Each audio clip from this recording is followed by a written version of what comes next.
Welcome to the Soccer Tavern, where we're discussing the history, culture, and philosophy of the beautiful game. My name is Dave, and in this video, we're talking about the history of Watford Football Club. Pull up a seat, and let's start the discussion.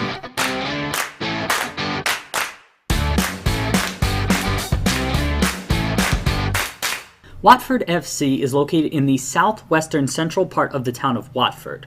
Watford is located in the central part of England, just barely north of London in the United Kingdom. The club currently plays in the Premier League, and its home ground is called Vicarage Road, which opened in 1922 and holds a little less than 24,000 people.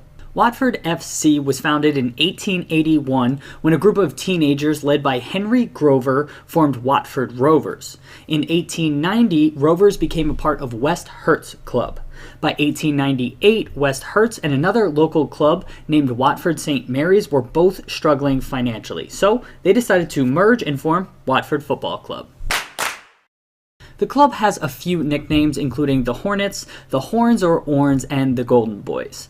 The Hornets nickname comes from 1959 when the club changed their primary kit colors to gold shirts with black shorts. Supporters started calling them the Hornets shortly thereafter because they look like hornet bees. The Horns or Orns are slang versions of that Hornets nickname. And you'll sometimes hear the nickname of the Golden Boys, which comes from the kit color as well. Watford has a relatively simple crest. It's been in use basically since 1978 with some minor tweaks throughout the decades. The kind of diamond-shaped crest has the club's two main colors of black and yellow outlined by red. The Watford at the top obviously comes from the club's name, but why is there a moose in the middle of the crest? Well, it's not a moose, but rather is a hart. A hart is a male deer and is the symbol for the county of Hertfordshire. Up until the 1990s, Watford FC were the only club from Hertfordshire to be in the Football League, which is England's top 4 divisions. So the deer is an emblem of local pride. Most of the important events in Watford's history revolve around two men, Elton John and Graham Taylor. Elton John was born 5 miles from Watford's home ground and is a lifelong Watford supporter. In 1976, he bought the club, then in the 4th division, and assumed the role of chairman of the board. After giving the existing manager 1 season, John appointed Graham Taylor as manager in 1977.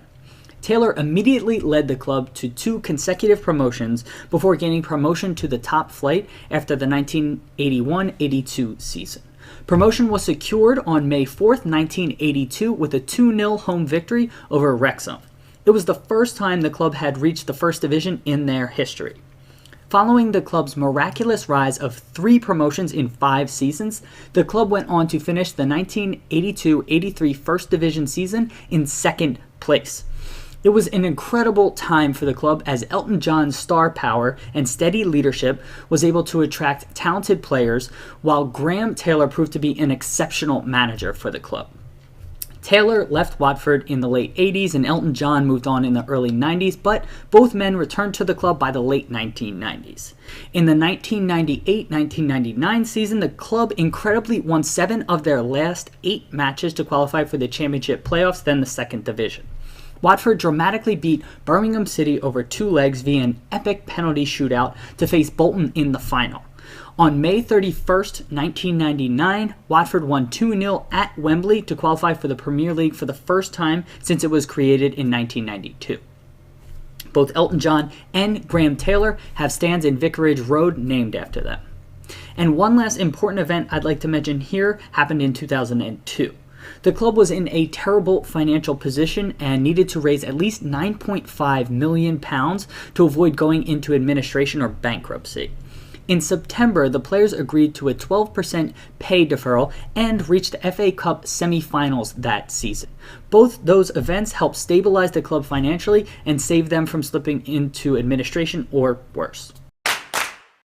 Watford supporters are sometimes called the Yellow Army, but more often than not go by one of the club's nicknames that we've already discussed.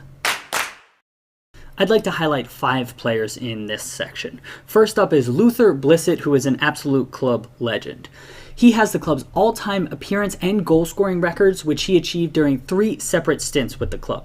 Blissett was a key part of the club that rose from the 4th division in the late 70s to 2nd place in the 1st division by the early 1980s.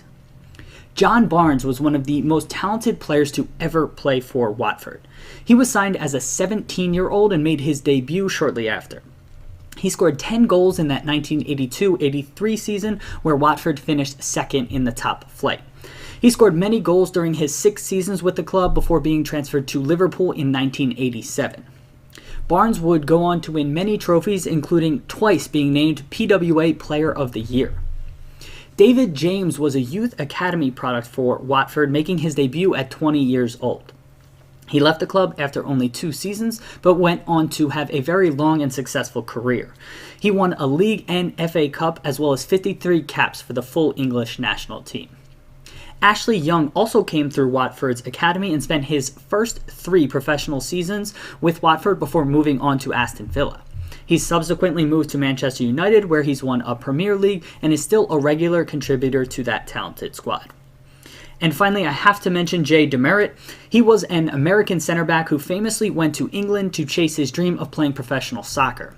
He started in the amateur leagues and had to work as a bouncer to pay the bills. Watford signed Demerit after a trial in 2004, and he helped the club reach the Premier League in 2006. Jay would go on to become Watford captain and represented the US at the 2010 World Cup. We've already talked about him at length, but Graham Taylor is the greatest manager in Watford FC history. He managed over 1,000 matches in his career and led the English national team from 1990 to 1993. No one can really come close to Taylor in Watford's history, but some other well-thought-of managers for the club are Ken Furphy and Adi Boothroyd. Furphy managed the club for 7 seasons. He led Watford into the 2nd Division and FA Cup semi-finals, which were both firsts in the club's history. And Boothroyd was 34 years old when he took over a struggling Watford side in the spring of 2005. He saved the club from relegation, and the club was a surprise promotion to the Premier League in the following season. He left the club in the fall of 2008, but was a decent servant for Watford during his time in charge.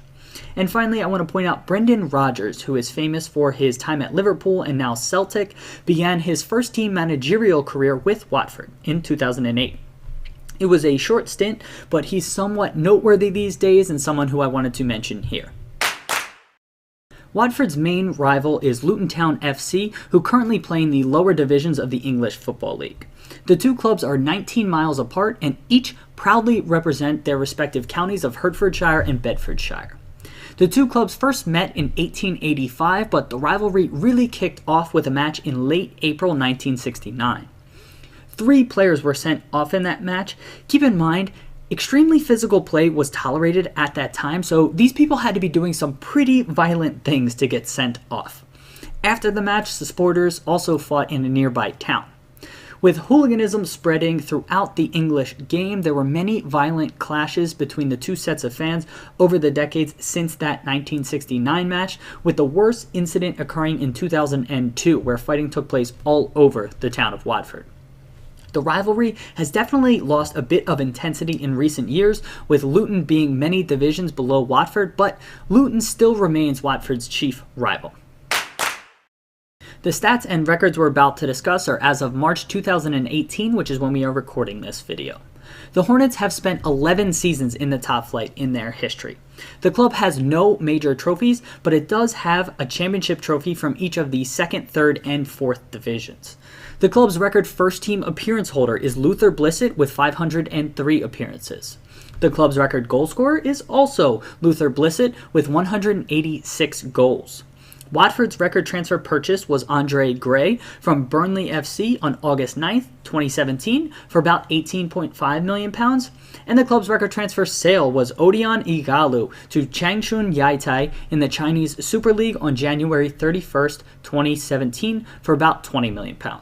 And one last interesting fact about the club, only 2 players have been capped by the full English national team while on Watford's books. That was John Barnes and Luther Blissett, who were both born in Jamaica.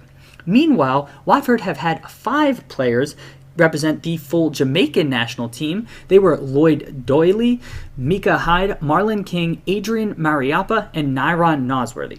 All of them were born in England. So, there you have it, a bit of history on Watford Football Club. Let's continue the discussion in the comment section below the video. Thanks for stopping by the Soccer Tavern. Hope to see you again soon. Cheers!